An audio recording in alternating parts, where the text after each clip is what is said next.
રાજ્યની અંદર અવારનવાર અકસ્માતો બની રહ્યા છે ત્યારે સુરતની અંદરથી એક અજીબોગરીબ અકસ્માત બન્યો છે કે જ્યાં બાઇક સવારે બાઇક પરથી એ હદે કાબુ ગુમાવ્યો કે બાઇક દુકાનની અંદર ઘૂસી ગયું।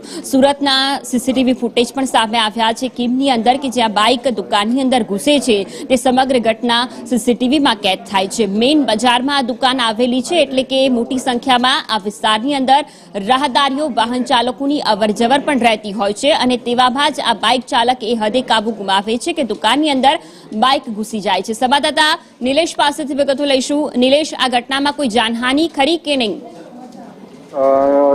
ચોક્કસથી આ ઘટનામાં કોઈ જાનહાનિ થઈ નથી, પરંતુ એક વાત ચોક્કસ છે કે કિમ જે મેઇન બજાર છે, મુખ્ય બજાર છે, ત્યાં વાહન ચાલકોને મોટી સંખ્યામાં અવરજવર થતી હોય છે। ખાસ કરીને આ બાઇક ચાલકનું જે બ્રેક ફેલ થઈ હતી અને જેને કારણે આ ઘટના સમગ્ર ઘટના બની હતી। સમગ્ર ઘટના જે એક દુકાનમાં સીસીટીવીમાં લાગેલા કેદ થઈ છે।